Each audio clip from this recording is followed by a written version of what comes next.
Buenos días, mi nombre es Maximiliano Girovizu, soy docente de la Universidad Nacional de Cuyo y en el marco del curso de posgrado de Runners en Altura vamos a ver hoy las adaptaciones fisiológicas renales al ejercicio y la altura. Es para mí un placer poder compartir con ustedes esta charla y participar del curso, con lo cual agradezco también a las organizadoras del mismo.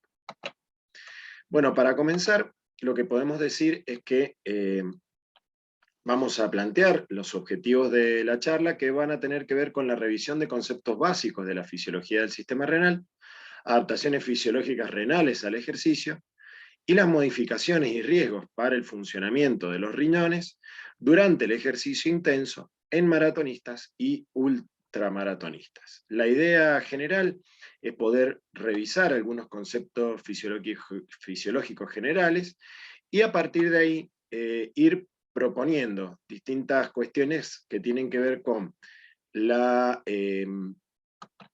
fisiología del ejercicio, ¿sí? Principalmente en la participación del sistema renal, y qué se le agrega o qué otras complejidades tiene realizar este ejercicio físico en la altura.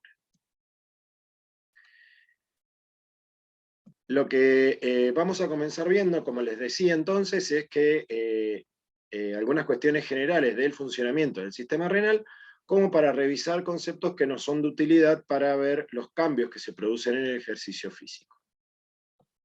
Lo que podemos decir que dentro de lo que sería la caracterización anátomo-funcional del sistema renal, bueno, los riñones son dos órganos retroperitoneales que tienen un tamaño de 12 por 6 por 3 centímetros, y estos se ubican en la zona lumbar, en la parte posterior del abdomen, y estos riñones están conformados desde el exterior hacia el interior por una corteza renal, una médula renal, y luego tenemos los cálices mayores y menores, la pelvis renal, y los uréteres que van a terminar desembocando en la vejiga, que a través de la uretra va a producir la eliminación de la orina al exterior.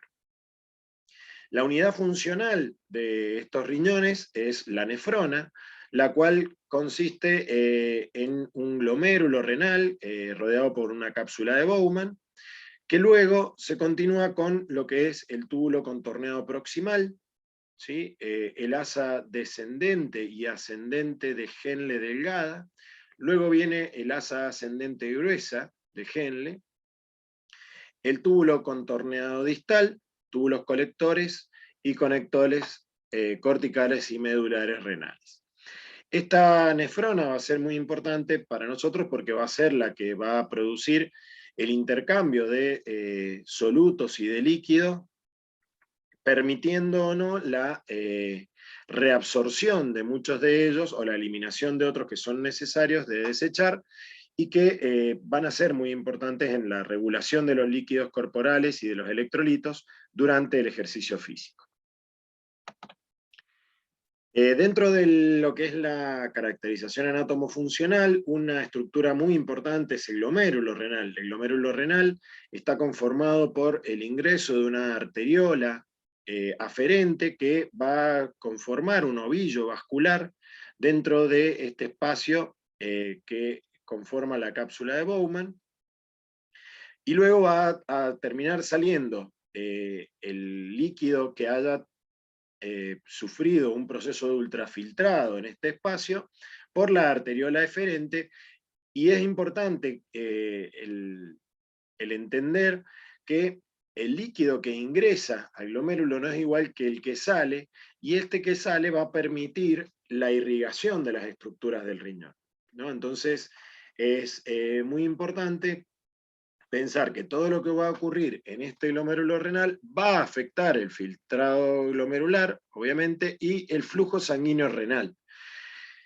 Dentro de lo que son las características de este glomérulo, bueno, es una barrera de ultrafiltración formada por 3 capas: el endotelio capilar, una membrana basal y los pedicelos de los podocitos, que son unas células que rodean a estas estructuras, a estos vasos, que van a dejar ciertas hendiduras por las cuales se va a producir un ultrafiltrado. ¿Por qué digo ultrafiltrado del plasma? Porque van a solamente filtrarse moléculas o sustancias de pequeño tamaño, mientras que moléculas más grandes como las proteínas normalmente no se filtran en gran concentración, salvo situaciones patológicas o fisiológicas como puede ser el ejercicio forzado, como vamos a comentar más adelante.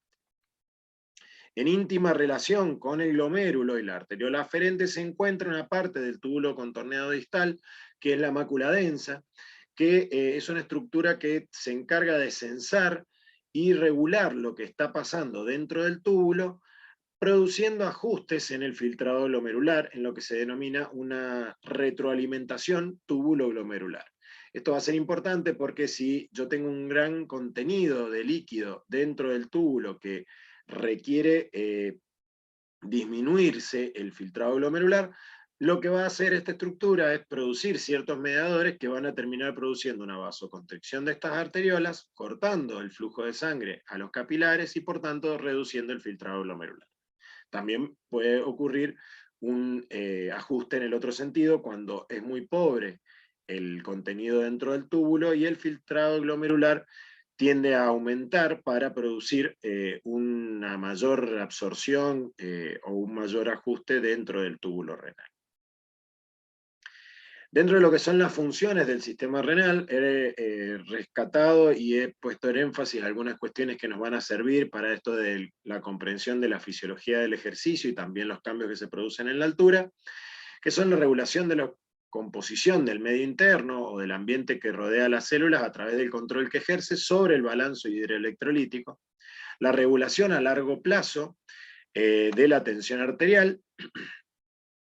También va a sintetizar y liberar sustancias vasoactivas que van a permitir el ajuste de algunos intercambios que se van a producir tanto en el filtrado glomerular, es decir, sobre las arteriolas aferente y eferente, como sobre los túbulos.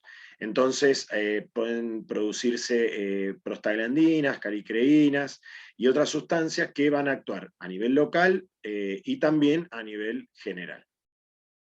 También se va a encargar del mantenimiento del equilibrio ácido-base, que esto es importante porque va a participar junto al pulmón de regular el balance de la concentración de protones o del estado ácido-base o del pH que pueda tener la sangre, produciendo ajustes principalmente en lo que es el sistema buffer-bicarbonato, ¿sí?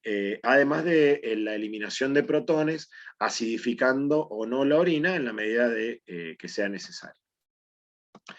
Por otro lado, va a producir excreción de productos de desecho, que van a ser muy importantes porque deben ser obligadamente eliminados de nuestro organismo porque muchos de ellos son tóxicas.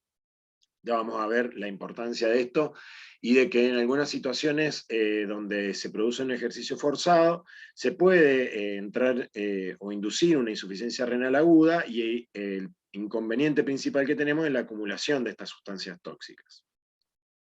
A su vez también participa en el metabolismo general a través de la gluconeogénesis, aportando glucosa al medio a partir de precursores como aminoácidos o grasas, y esto es importante principalmente en periodos de ayuno o de situaciones donde el consumo de glucosa es muy grande, como un ejercicio físico extenuante. Además intervienen en la regulación hormonal, posibilitan la activación de la vitamina D, que interviene en la regulación del metabolismo fosfocálcico, sintetizan y secretan renina, enzima encargada de activar el eje renina-angiotensina-aldosterona, y este lo vamos a ver más en profundidad más adelante, porque regula las concentraciones de sodio, potasio y la cantidad de líquido dentro de los vasos, con lo cual también participa en la regulación de la tensión arterial.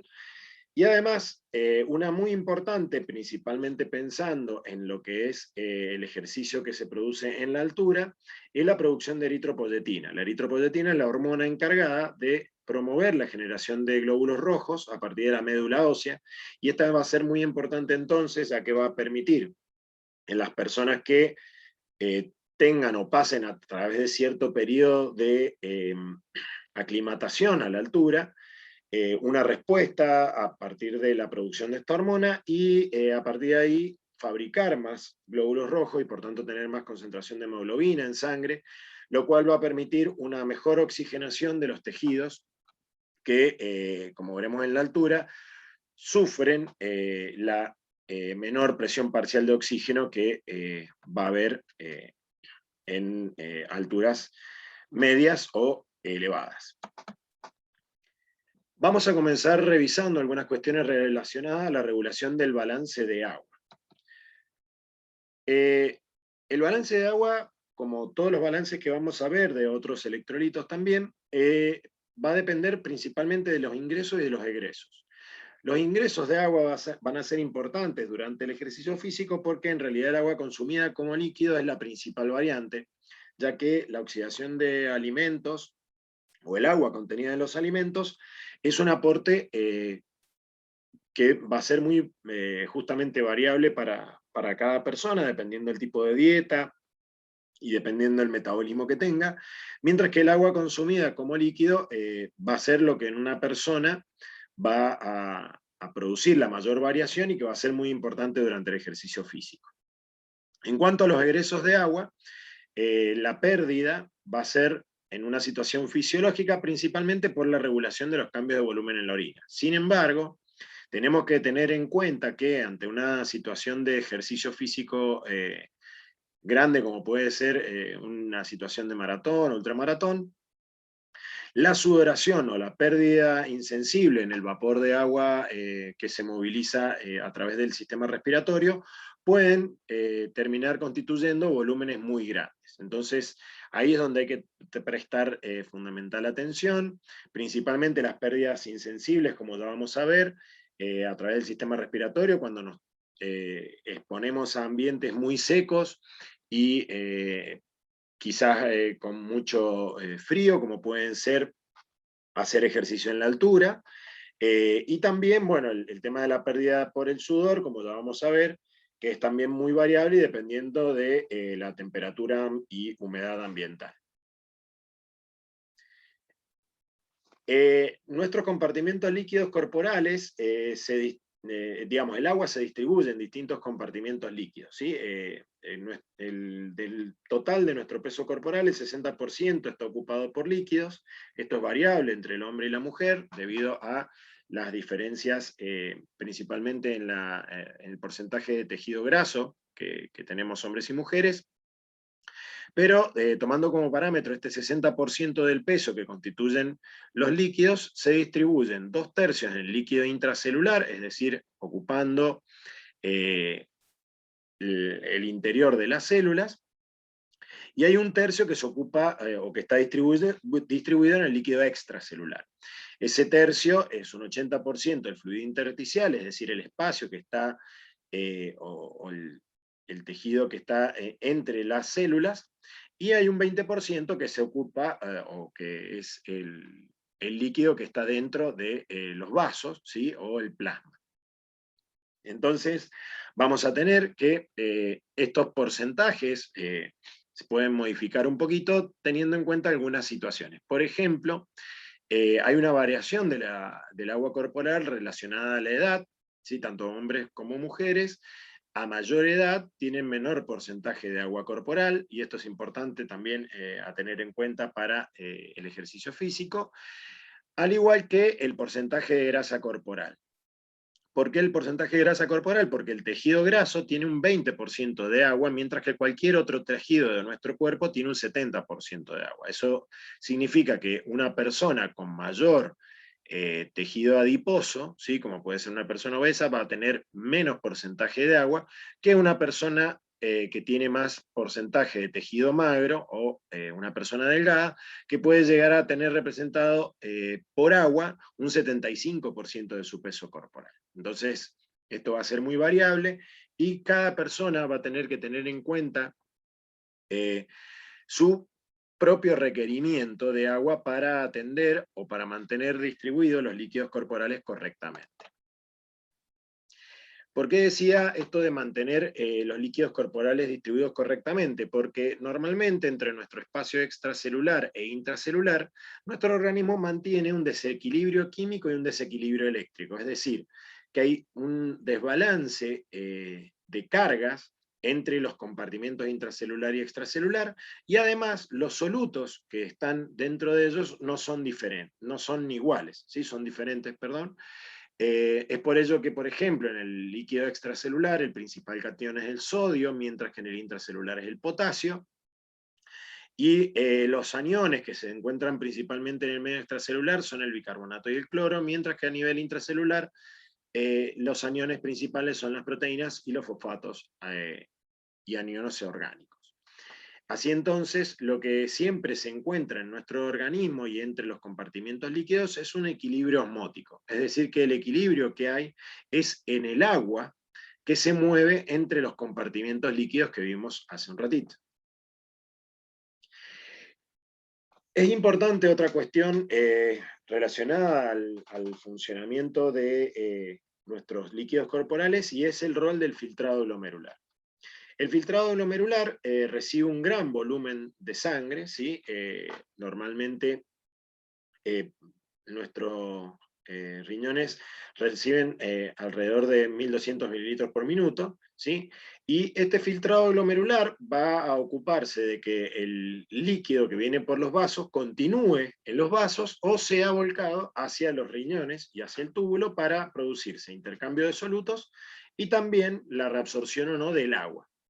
Entonces va a ser importante tener en cuenta que lo que ocurra en estas arteriolas aferente o eferente va a determinar cambios de presiones de filtración, ¿sí? Hay dos presiones que se oponen a la ultrafiltración, que son la presión oncótica dentro de los vasos, principalmente determinada por los solutos que no se pueden filtrar en esta estructura, como también la presión hidrostática de la cápsula de Bowman, que tiende a meter líquido dentro de los vasos. Por otro lado, la presión hidrostática de los capilares glomerulares va a ser la presión que va a determinar el ingreso de líquido principalmente hacia el espacio de Bowman. Entonces, este juego de presiones yo lo puedo modificar, por ejemplo, produciendo contracción o dilatación en las arteriolas. Si yo produzco una contracción de la arteriola eferente, yo lo que voy a hacer es producir modificaciones a nivel del filtrado glomerular.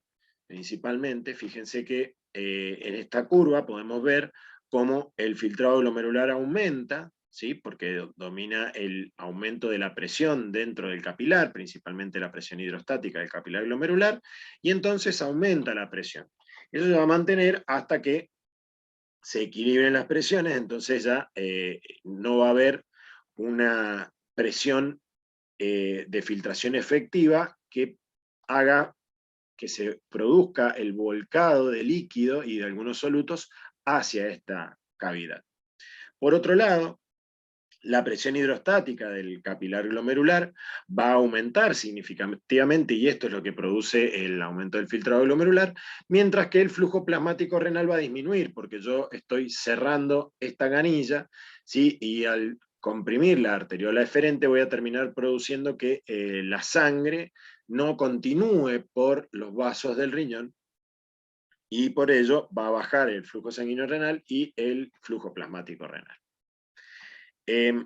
Bueno, entonces aquí lo que se puede ver en esta última gráfica es que yo puedo hacer juegos de distintas presiones sobre las arteriolas aferente o eferente, y de esa manera modificar lo que se produzca en el capilar glomerular, ¿sí? Y principalmente en la presión hidrostática del capilar glomerular, para favorecer o no la filtración hacia la cápsula de Bowman y por tanto el intercambio que se va a producir o no a nivel tubular. Dentro de lo que es la regulación de la reabsorción de agua, a nivel renal tenemos que tener en cuenta que va a ser muy dependiente de la presencia o no de la hormona antidiurética. ¿Por qué digo que va a ser dependiente de la presencia y liberación de hormona antidiurética? Porque todo el líquido que se filtra normalmente en el glomérulo se reabsorbe en un 65% en el túbulo proximal, pero esto no es dependiente de hormonas, es decir que es una regulación más dependiente del tipo de contenido que llega a este sector del túbulo, Y lo mismo va a pasar con la reabsorción de agua que se va a producir en las primeras partes del túbulo contorneado distal. Sin embargo, ya cuando llegamos a las partes más distales de la nefrona, vamos a tener la presencia de las células principales, ¿sí? Que van a responder a la hormona antidiurética. Cada vez que haya hormona antidiurética, se va a producir una máxima antidiuresis con mayor reabsorción de agua, y se puede llegar a eliminar un 0,5% de todo lo que se filtra a nivel del glomérulo renal. Esto es lo que produce entonces la hormona antidiurética liberada por la neurohipófisis y que va a producir entonces aumento de la permeabilidad del agua al túbulo colector y disminución del flujo renal con hipertonicidad medular, lo cual también favorece la reabsorción de agua en las partes más distales de la nefrona. Entonces, para tener una orina hipertónica, algunas cuestiones a tener en cuenta, porque es lo que va a requerir toda persona que se encuentre ante una disminución del volumen circulante efectivo por un ejercicio físico intenso. Va a ser el normal funcionamiento del asa de Henle, un intersticio medular hiperosmótico, altos niveles de hormona antidiurética y una respuesta a la hormona antidiurética correcta por el túbulo colector. Si todo eso ocurre, se puede bajar de 2 litros por día a 0,5 litros por día la cantidad de volumen de orina eliminado, lo cual es el mínimo indispensable para eliminar las sustancias tóxicas que nuestro cuerpo va generando y que deben ser eliminadas para mantener un correcto funcionamiento del organismo. La osmolaridad de esta orina va a ser muy elevada, alrededor de los 1200 milimoles por litro, porque justamente estoy concentrando la orina y me estoy sacando de encima los solutos en un volumen de líquido muy escaso. ¿Qué pasa en cuanto a la regulación del balance electrolítico? ¿Cuál es el rol que cumple el riñón en el balance de cada uno de los solutos más importantes de nuestro organismo? Bueno, para el sodio, la regulación principalmente va a ser de la cantidad ingerida, ¿sí? Recordemos que el sodio es el principal soluto del medio extracelular y como tal tiene una concentración bastante más alta que otros cationes del medio y por tanto debe ser ingerido en cierta proporción, aunque no en exceso, para evitar la aparición de hipertensión arterial. Para el caso de los egresos, bueno, el principal mecanismo de regulación va a ser los cambios en la natriuresis o antinatriuresis que se produzcan a nivel renal. Sin embargo, las pérdidas por otras vías, como la pérdida fecal y la pérdida por sudor, pueden cobrar importancia dependiendo cada individuo y, para el caso del sudor, el tipo de adaptación al calor que tenga. Las pérdidas fecales, obviamente que se van a ver incrementadas en situaciones de diarrea, por lo cual no vamos a tener tan en cuenta esta situación para la charla de hoy, y sí le vamos a dar más énfasis al rol del riñón y también a la pérdida en el sudor. Para el caso del sodio, lo que tenemos que tener en cuenta es que se filtra libremente a nivel glomerular y que nuevamente un 65% de esto que se ha filtrado se va a reabsorber en el túbulo proximal. Otro gran porcentaje, alrededor de un 25%, se va a reabsorber en el asa gruesa de Henle, todo esto a través de mecanismos transportadores, y un 10% se va a terminar reabsorbiendo en el túbulo contorneado distal, y también por el efecto de ciertas hormonas, vamos a tener una reabsorción que se produce a nivel del túbulo colector. Esto va a determinar que la excreción urinaria sea solo un 0,4% de la carga filtrada, principalmente por lo que comentaba al inicio, ¿no? Nuestro organismo trata de mantener el sodio en el medio extracelular en una concentración estable, y como es el soluto principal, bueno, todo lo que se filtra principalmente termina siendo reabsorbido a nivel de la nefrona. En la nefrona vamos a tener algunas hormonas que van a participar estimulando la reabsorción, como pueden ser la angiotensina 2 y el sistema nervioso simpático a nivel del túbulo contorneado proximal, y a nivel del túbulo distal también va a participar estimulando la reabsorción de sodio, la aldosterona, con alguna influencia también de la angiotensina 2. Ya vamos a revisar algunas de estas cuestiones cuando veamos la regulación del sodio en el ejercicio. En cuanto al potasio, lo que podemos decir es que es el principal catión del medio intracelular. Entonces, a nivel del medio extracelular no hay una alta concentración, y siempre y cuando no varía la concentración de potasio intracelular, los riñones están muy bien preparados para producir eliminación de potasio para no superar los bajos niveles que tenemos en circulación. Así, el principal ingreso del potasio es a través de la dieta, y en el agua es variable, mientras que los egresos nuevamente van a ser principalmente por la orina, con regulaciones a corto y largo plazo. A corto plazo, obviamente, intercambiando entre los compartimentos del líquido extracelular e intracelular. Esto es porque el extracelular tiene bajas concentraciones, pero en el intra tiene altas concentraciones, y a largo plazo va a ser el riñón quien termine regulando la cantidad de potasio que se excreta. Ya vamos a ver, principalmente mediado por la aldosterona. En cuanto a las pérdidas, es variable también en el sudor y la pérdida fecal, y siempre va a aumentar cuando haya mucha sudoración o situaciones de diarrea. ¿Cómo se regula entonces la reabsorción de potasio? Bueno, de todo lo filtrado, también es un catión que se filtra libremente a nivel glomerular, la mayoría se va a reabsorber, ¿sí? Pero fijémonos que si comparamos a la pérdida que había en la excreción de sodio, es bastante mayor la pérdida que hay de potasio, un 2% de la carga filtrada, justamente porque este catión no está en altas concentraciones en el líquido extracelular, es decir, no está presente en altas concentraciones en los vasos.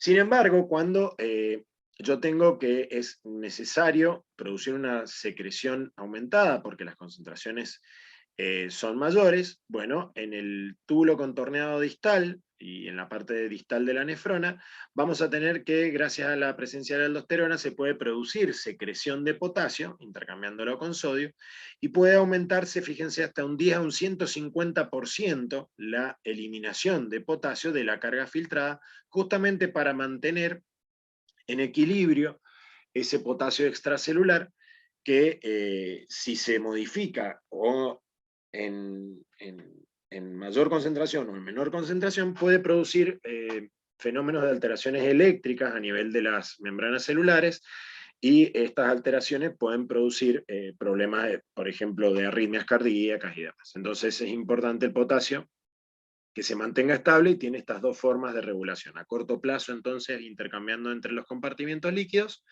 tanto del intra y el extracelular, y a su vez a largo plazo la regulación de los riñones, producida principalmente por el efecto de la aldosterona a nivel de la nefrona distal.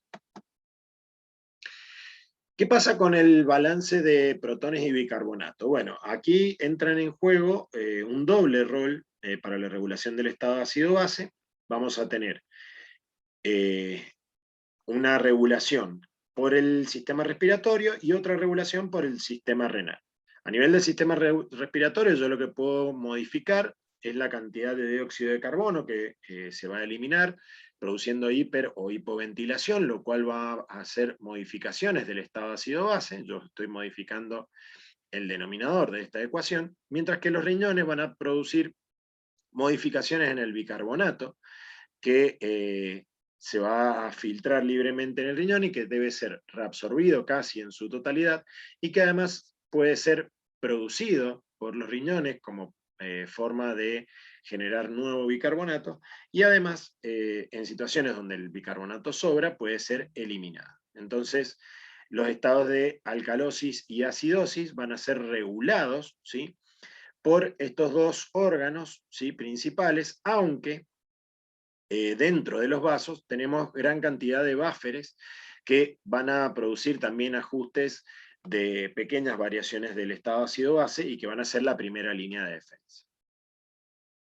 En cuanto a la reabsorción de bicarbonato, es variable dependiendo de las necesidades del organismo. Recordemos que el pH de la sangre representa concentraciones nanomolares de protones en sangre, es decir, que son concentraciones muy, muy, muy bajas, mucho más bajas que las milimolares que, por ejemplo, tenemos de potasio, que es otro de los cationes que está en baja concentración dentro del medio extracelular.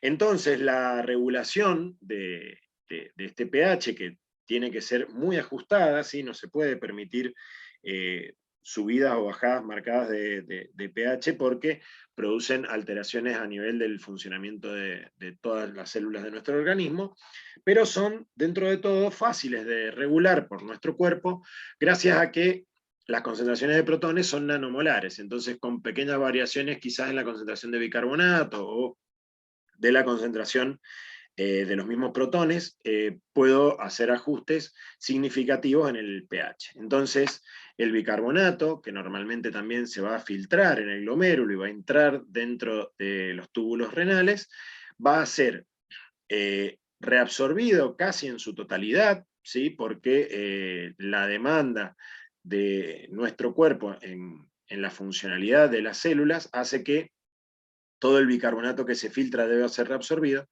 pero además nuestros riñones tienen la capacidad de formar nuevo bicarbonato utilizando como neutralizantes de los protones otras sustancias como pueden ser el amoníaco. Entonces, la formación de amonio y por tanto eliminación en la orina de esta concentración alta de protones genera nuevo bicarbonato que va a parar a la sangre.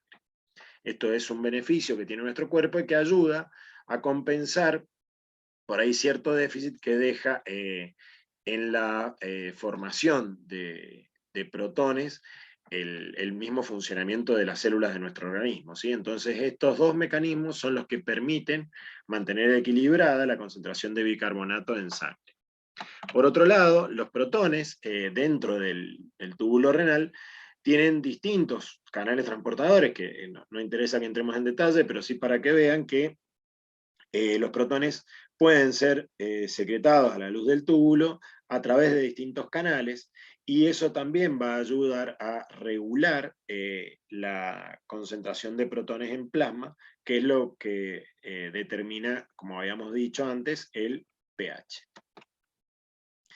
Muy bien, ahora entrando en los ajustes del sistema renal durante el ejercicio físico, lo que vamos a ver es los cambios generales, pero también principalmente relacionados al funcionamiento del sistema renal, ya que en otros módulos van a ver en mayor profundidad los cambios que se producen en otros órganos y sistemas, ¿sí? Entonces, dentro de lo que es un ejercicio de entrenamiento físico fuerte y además un ejercicio como puede ser un ejercicio extenuante como entrenamiento de una maratón, lo que vemos es que hay cambios a nivel de todo el sistema, de casi todos los órganos y sistemas de nuestro organismo, principalmente porque es necesario producir algunos ajustes que tiendan a mantener el funcionamiento de ciertos órganos y sistemas, como puede ser el corazón y nuestro cerebro, a costa de, por ahí, acortar o disminuir la irrigación a otros órganos y sistemas, como pueden ser el sistema digestivo y el sistema renal.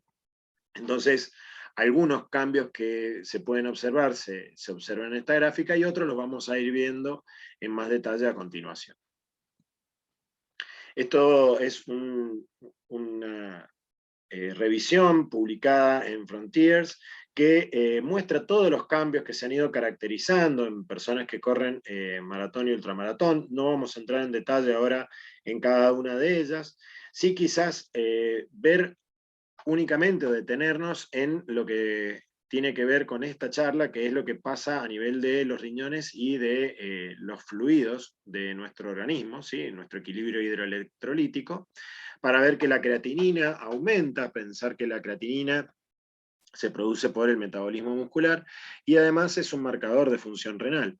Por tanto, normalmente, o es esperable que aumente en situaciones donde el flujo sanguíneo renal está disminuido y además la creatinina está aumentada por la producción o el trabajo de las células musculares. Fíjense que el sodio es variable dependiendo de cada persona, de su hidratación y también de el tipo de acostumbramiento, aclimatación o entrenamiento que tenga previo, ¿sí? El potasio en general disminuye a nivel del líquido extracelular porque vamos a ver que es necesario que esto ocurra para, como forma de regular también un poco lo que está ocurriendo con el sodio. En cuanto al fosfato, por ejemplo, que es un buffer de la sangre, está normalmente aumentado, y ya vamos a ver que eso tiene que ver más que nada por la situación de acidosis metabólica que suele producirse durante el ejercicio. Y bueno, proteínas y albúminas suelen estar disminuidas por consumo y también por pérdida que puede haber a nivel renal. Ya vamos a ver por qué mecanismos. Dentro de las fases del ejercicio físico, que también lo van a ver en algún otro módulo, pero no quería dejar de comentarlo porque tiene que ver con la regulación del estado de ácido base, nosotros durante la iniciación del ejercicio la ventilación aumenta y la presión parcial de oxígeno y dióxido de carbono en sangre venosa comienza a modificarse. Por otro lado, la ventilación, el gasto cardíaco y las presiones parciales de los gases en sangre venosa se aproximan a valores estacionarios en la fase 2, mientras que en la fase final o fase 3 se mantienen los niveles de estado estacionario de la ventilación, gasto cardíaco, la presión parcial de oxígeno y de dióxido de carbono arterial y el pH arterial, y esta fase no se alcanza hasta que el ejercicio se aproxima a la capacidad máxima de sostenimiento. Durante el ejercicio intenso, el pH continúa disminuyendo a medida que se produce la acumulación de ácido láctico, y en eso nos vamos a detener un poco. ¿Qué pasa con la redistribución de sangre a nivel de nuestro organismo que tiene que ver con la función renal? Bueno, en particular, tenemos que saber que siempre que se produzca el aumento de la necesidad de mantener la circulación o aumentar la circulación a los músculos o a la piel, o por ahí al mantener la irrigación a nivel cerebral o del corazón, vamos a tener que abrir algunas canillas y cerrar otras, como ejemplifica un poco esta gráfica. Entonces, en la medida que aumenta o se permite mayor circulación a aquellos órganos y sistemas que están trabajando, como van a ser el músculo para mantener justamente la actividad física, la piel para regular la temperatura corporal, y el corazón y cerebro para mantener activo el sistema, la circulación esplácnica, por ejemplo, va a tener que cerrar la canilla para producir una redistribución de flujo, ¿sí? Entonces esta redistribución de flujo, en la medida que se va produciendo una mayor cantidad de ejercicio, esta gráfica lo que muestra es que el músculo recibe mayor gasto cardíaco, mientras que el corazón y el encéfalo se mantienen, ¿sí? Casi constantes la irrigación, a costa de ¿qué? Y de disminuir la cantidad de sangre que va hacia las vísceras, ¿sí? O también variar la regulación de sangre que va a ir a la piel. En un principio que va a aumentar para regular la temperatura, y luego, ya si el ejercicio se mantiene en el tiempo, se va a sacrificar la irrigación de la piel para justamente mantener la irrigación al músculo y al corazón y encéfalo lo mayor posible o más estable posible, ¿sí? Esto que comentábamos recién de los cambios que hay entre una situación de reposo y un ejercicio, se ejemplifica en esta gráfica, donde principalmente la acción del sistema nervioso simpático va a producir esta redistribución de flujo, aumentando la irrigación principalmente a los músculos, como puede verse ahí y como puede verse acá. Fíjense que pasa de un 20% a un 73% de la irrigación durante un ejercicio extremo, y otras variables del sistema cardiovascular van a mantener el gasto cardíaco incrementado, como puede ser el aumento de la frecuencia cardíaca y de la salida de sangre del corazón. ¿Para qué? Justamente para llevar más sangre hacia los tejidos periféricos, como van a ser el músculo y el riñón, ¿sí? Fíjense los aumentos que presentan estos tejidos en cuanto a la cantidad de sangre que reciben, mantener bastante estable la del corazón y cerebro, y sacrificar la irrigación a los órganos abdominales, los riñones y el resto de los órganos. De todos modos, se triplica la cantidad de sangre en mililitros por minuto que se va a mover entre una situación de reposo y una situación de ejercicio físico intenso. Otra cuestión importante que se va a producir durante el ejercicio y que tiene que ver con los ajustes que van a, o que va a participar el sistema renal, va a ser la regulación de la temperatura corporal. Y esto es importante porque va a modificar la cantidad de líquido que hay en el compartimiento extracelular, y eso va a producir algunos ajustes que tiene que hacer necesariamente el sistema renal para mantener un volumen circulante efectivo suficiente para atender las necesidades altas, como acabamos de ver, de irrigación para todo el organismo.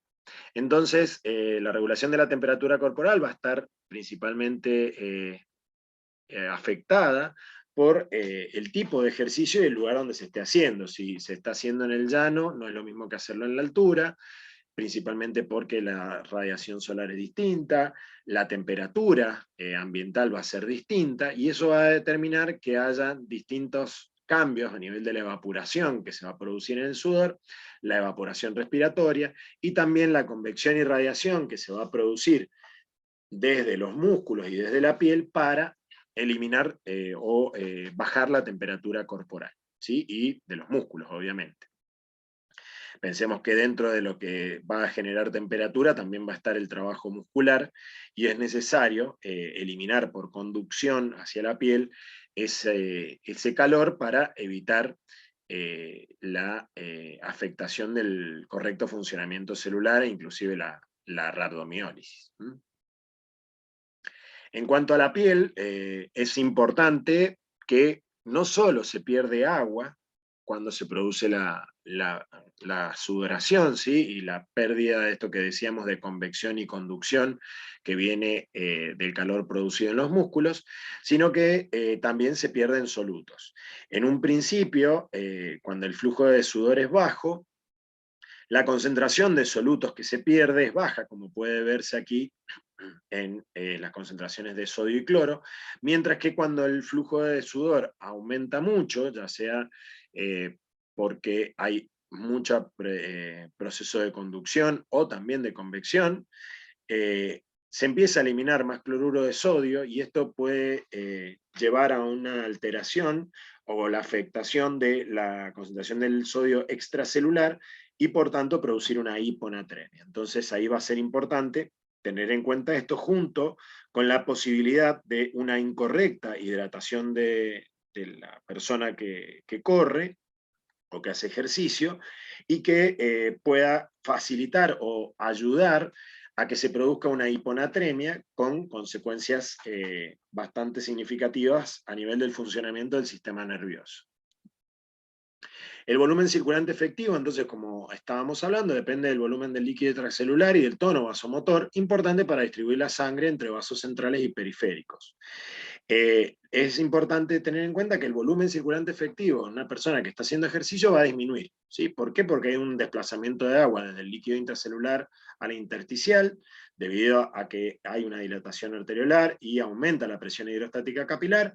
Hay desplazamiento de agua desde el líquido extracelular al intracelular, por aumento de la osmolaridad en el interior de la célula, justamente también por este mecanismo de equilibrio osmótico que yo comentaba al principio, que siempre se mantiene.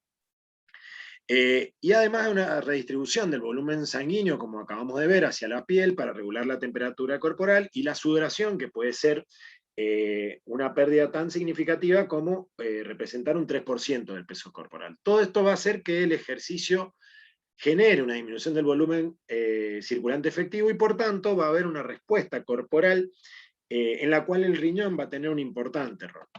¿Cuál va a ser la respuesta? Bueno, la activación del sistema nervioso simpático, la activación del sistema renina-angiotensina-aldosterona y un aumento en la producción de hormona antidiurética, todo tendiente a redistribuir el flujo y además a producir una mayor reabsorción de agua de lo poco que se esté filtrando a nivel del glomérulo.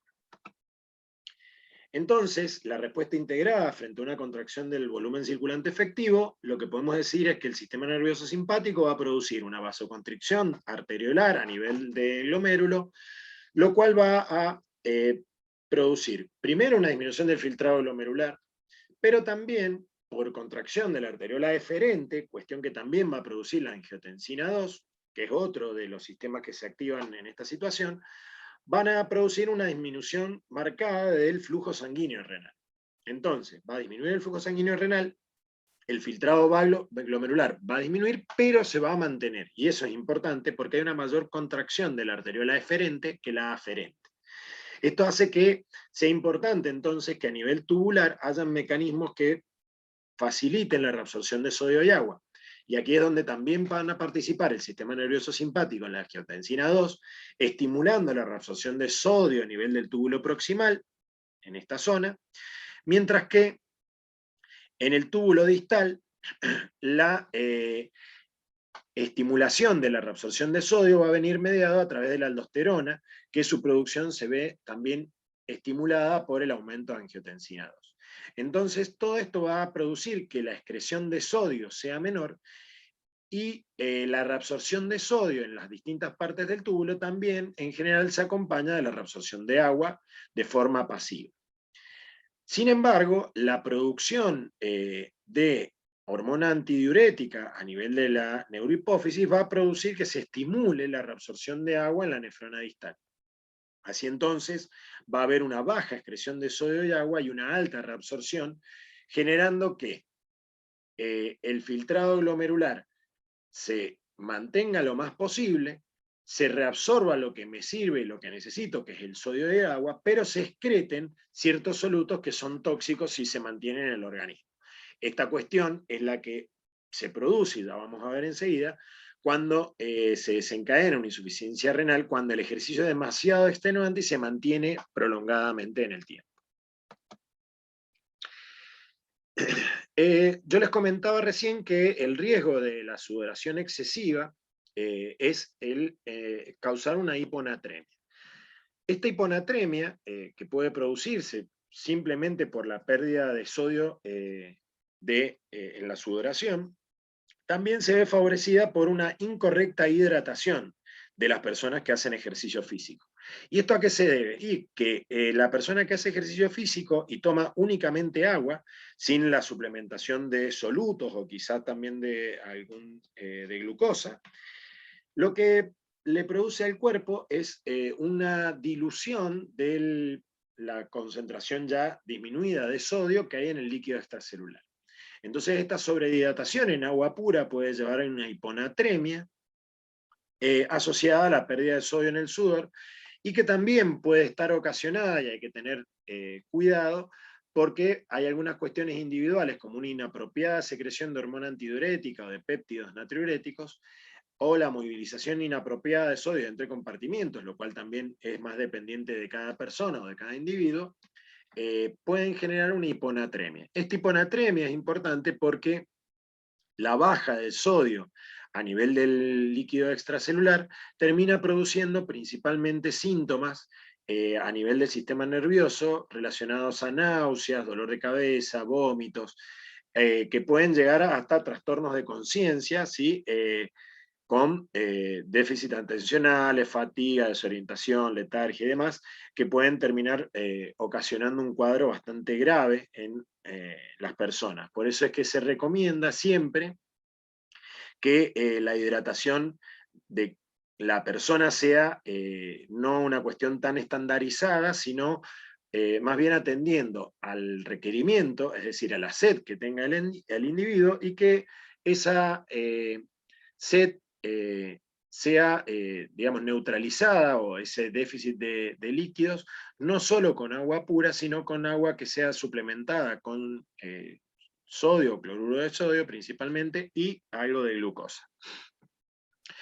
Los factores de riesgo son distintos y van a ser muy dependientes de cada persona, pero muchas veces se ha visto relacionado a que hay más ocurrencia en la mujer, Esto muchas veces relacionado con el porcentaje de grasa corporal de cada persona, ¿sí?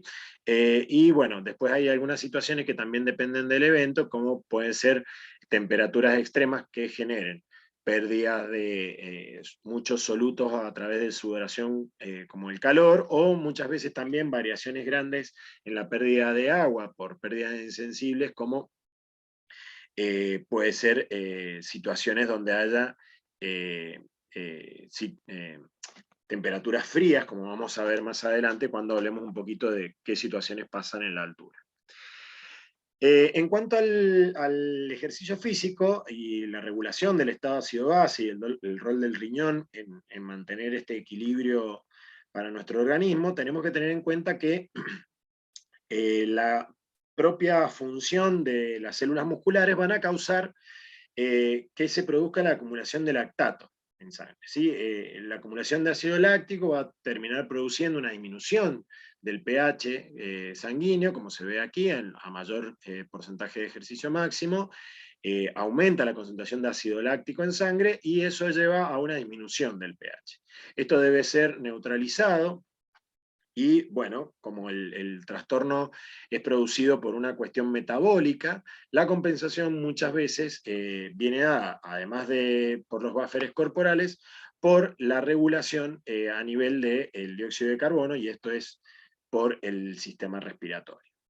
Entonces, como vemos acá, en una situación de acidosis metabólica, donde yo tengo una disminución de la concentración de bicarbonato que está neutralizando ese exceso de ácido láctico que se está produciendo, la compensación va a ser respiratoria, ¿sí? Es decir, yo voy a tener que producir una hiperventilación para generar un lavado de dióxido de carbono y de esa manera compensar el, el, el exceso de protones que hay en circulación, ¿sí? Entonces, esa hiperventilación va a producir que la persona tenga una mayor cantidad de digamos, una corrección en este pH, ¿sí? Con una disminución de la presión parcial de dióxido de carbono según haya disminuido la concentración de bicarbonato plasmático. Muy bien. Ahora sí, lo que les quería mostrar de esta diapositiva es la ocurrencia de insuficiencia renal aguda asociada al ejercicio intenso. Y esto se produce principalmente porque hay gran cantidad de digamos, factores que contribuyen a que pueda aparecer una insuficiencia renal cuando el ejercicio es muy extenuante, ¿sí? La disminución del volumen circulante efectivo, como habíamos dicho, y la redistribución del flujo restringen el flujo sanguíneo renal y por tanto la irrigación, produciendo hipoxia a nivel tubular, lo cual puede ser uno de los causales de la insuficiencia renal. La otra es que la sobrecarga y trabajo muscular excesiva lleva a rabdomiólisis produciendo mioglobina, que es tóxica para el túbulo renal. En ocasiones, muchas veces, el ejercicio intenso se asocia a consumo de analgésicos no esteroideos, ¿sí? En días previos o en días posteriores al ejercicio, lo cual inhibe la acción de la ciclooxigenasa y reduce la producción de prostaglandinas, que en situaciones fisiológicas no tienen mucha función como vasodilatadora a nivel renal, pero en situaciones de estrés, como puede ser el ejercicio intenso, deshidratación y demás, es importante el rol protector sobre la función renal. Y además, bueno, que las condiciones climáticas extremas asociadas a la ocurrencia de un golpe de calor ponen en riesgo también la función renal por injuria térmica y mecánica.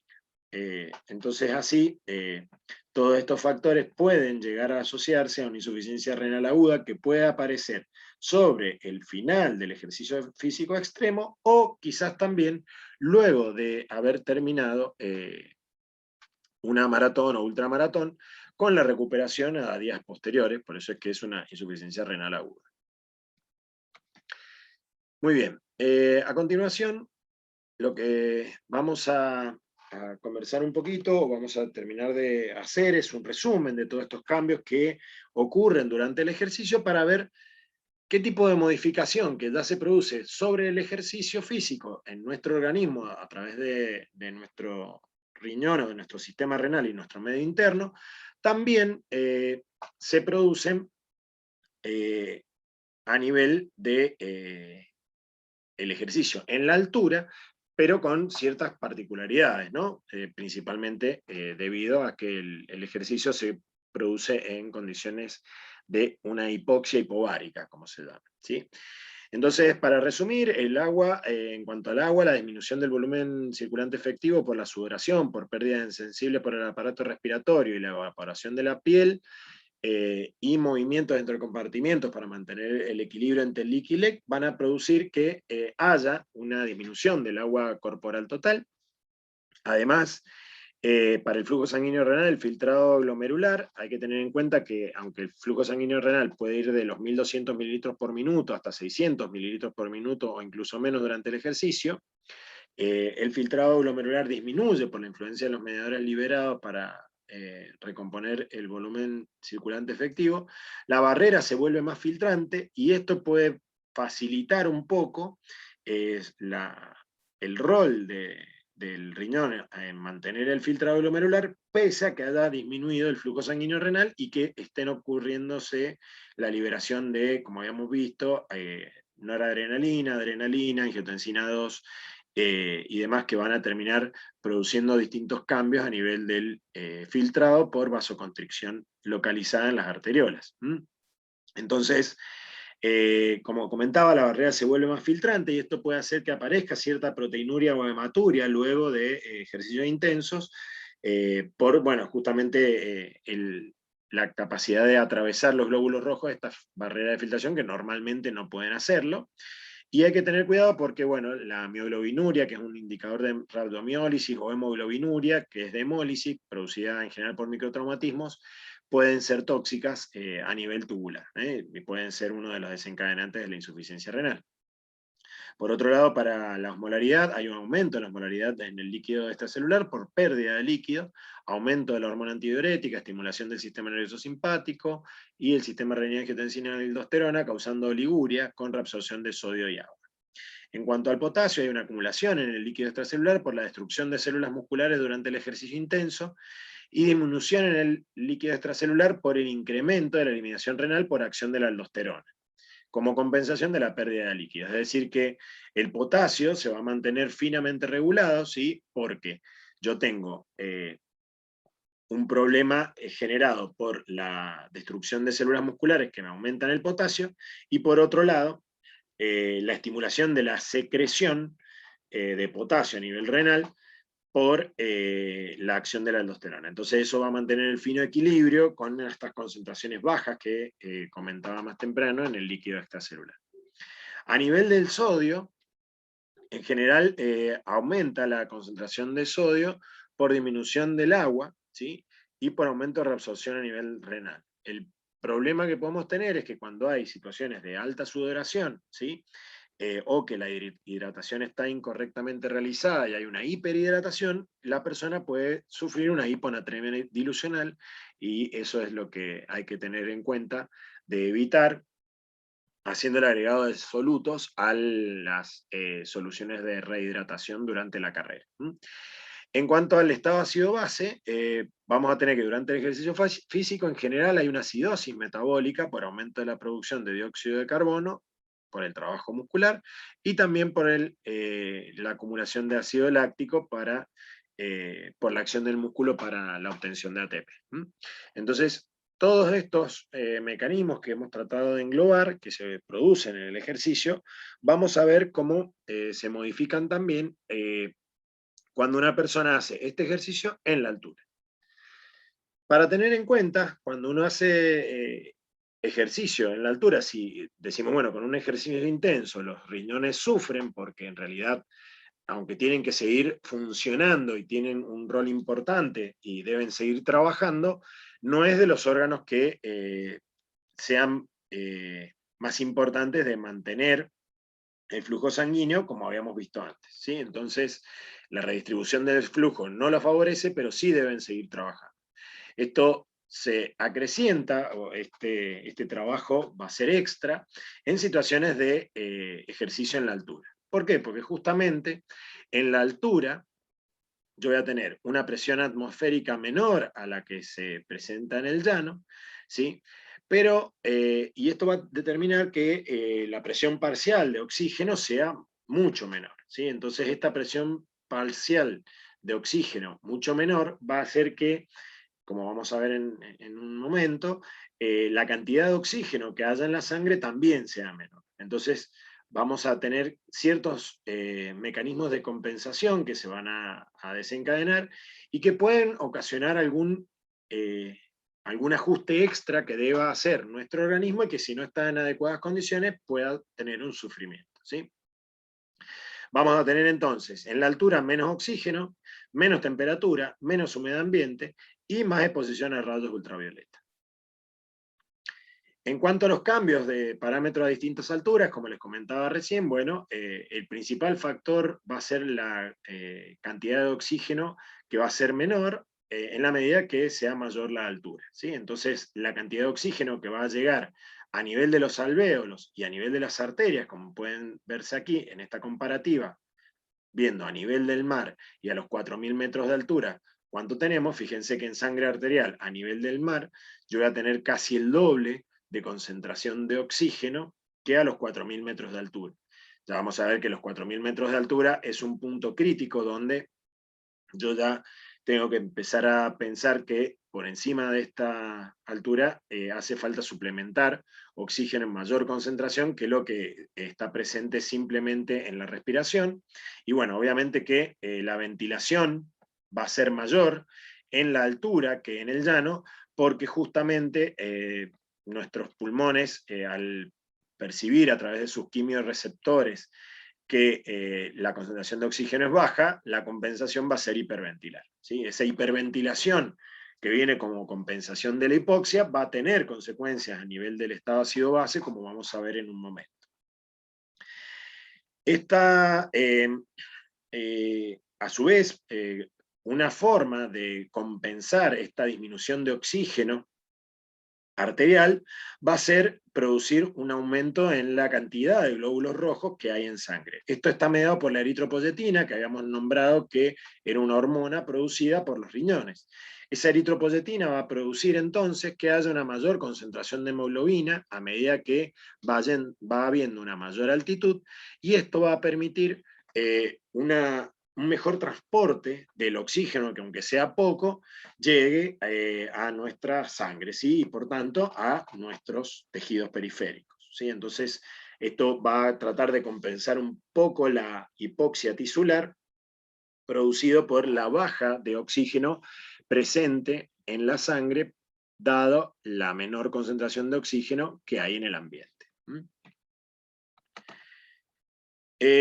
Yo les había comentado que, bueno, como seguro van a ver en algún otro módulo, pero que es importante, las personas que hacen ejercicio en la altura van a tener una hiperventilación, ¿sí? Esta hiperventilación va a producirse ya sea tanto en el llano como en la altura, pero la diferencia es que la intensidad de ejercicio que se va a poder producir en la altura manteniendo cierta ventilación minuto va a ser mucho menor, ¿sí?, que la que se va a producir en el llano, que son las curvas representadas en color celeste y en color rojo, ¿sí? Esto es porque el organismo necesita de un cierto acomodamiento y ciertos ajustes que vienen de la mano de la aclimatación.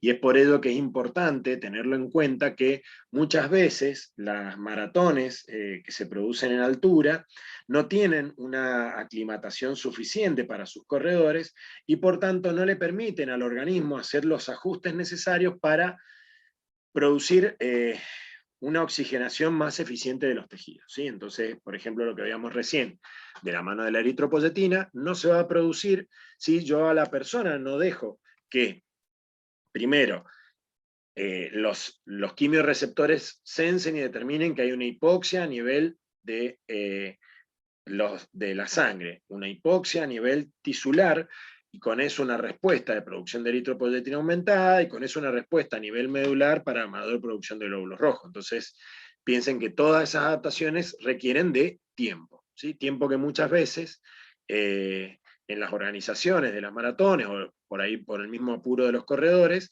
no se tienen en cuenta, se hacen mal y luego vienen los problemas.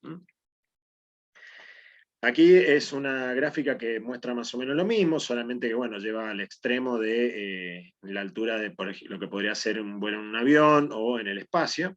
¿Sí? Esto es altura en kilómetros, y fíjense lo que comentaba antes, que el límite serían los 4.000 metros de altura, ¿sí? Donde es crítico la respiración sin oxígeno externo, ¿sí? Esto está principalmente dado porque la presión parcial de oxígeno que va a haber a nivel alveolar, ¿sí?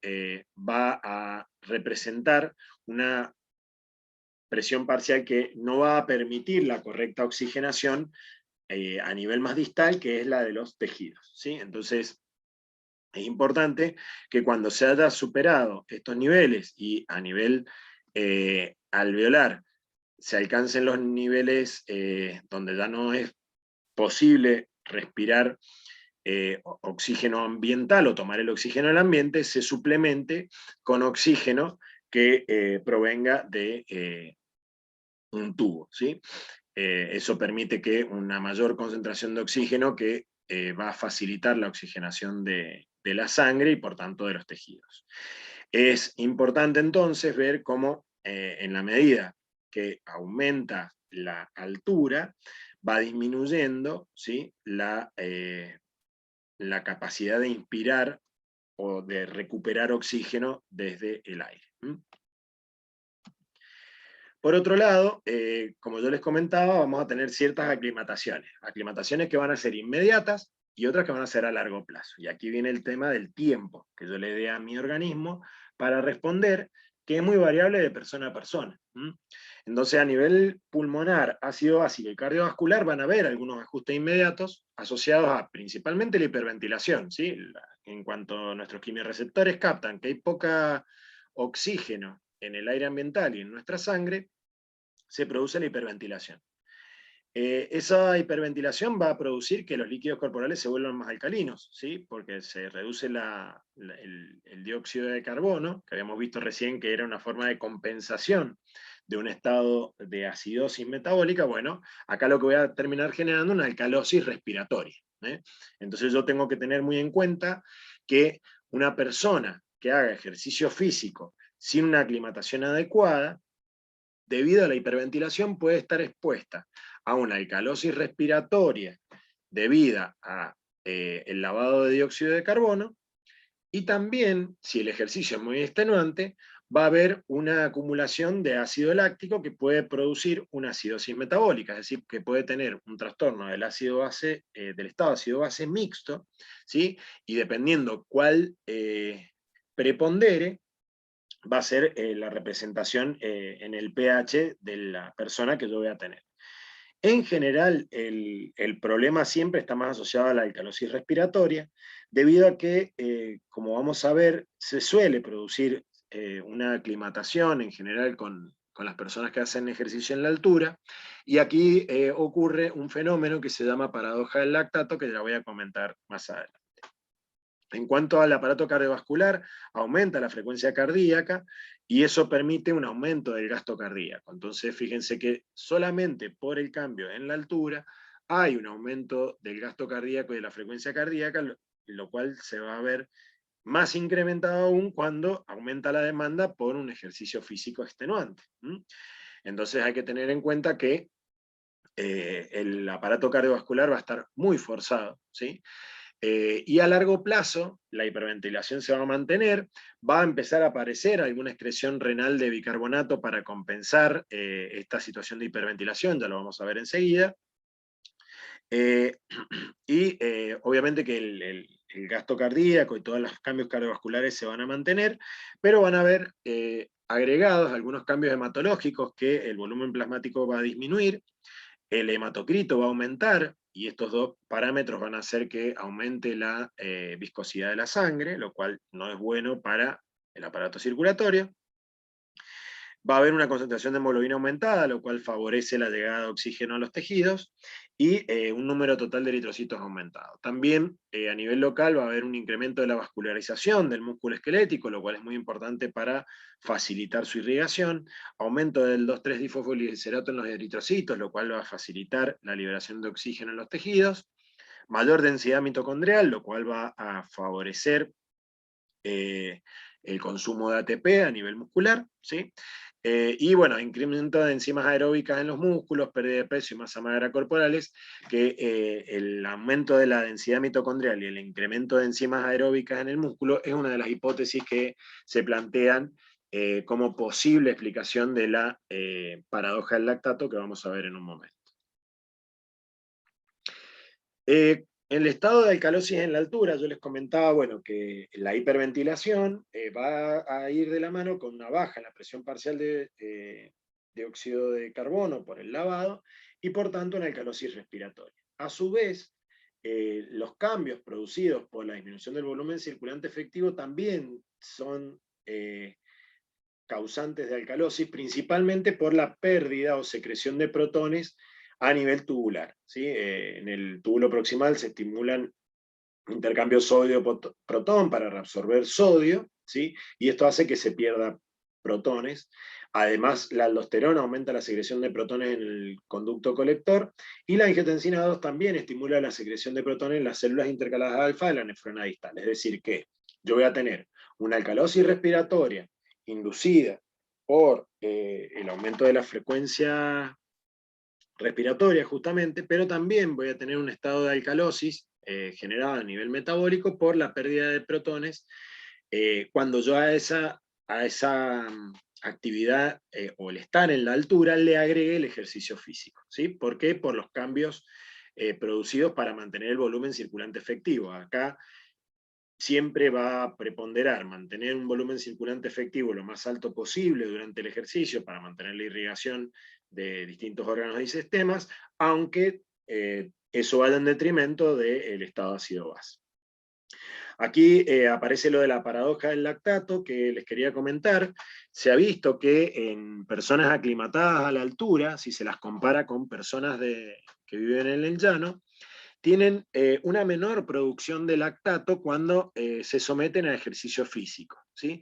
Y esto es importante porque aquellas personas que provengan del llano o de baja altura y que deseen hacer ejercicio en la altura deben tener un periodo de aclimatación adecuado, porque esto favorece, además de todos los cambios que acabamos de ver, que se produzca menor concentración de ácido láctico, lo cual siempre va en detrimento del trabajo muscular y además del estado ácido-base, ¿sí? Entonces, se lo denomina así, paradoja del lactato. Hay varias hipótesis relacionadas a este fenómeno. Yo les voy a dejar alguna literatura para leer y ver cuáles son las hipótesis que más se creen relacionadas hoy, pero es un fenómeno que nuevamente aparece en personas que están aclimatadas a la altura, ¿sí? Es una menor producción de ácido láctico en una situación de ejercicio si se la compara con una persona que vive en el llano.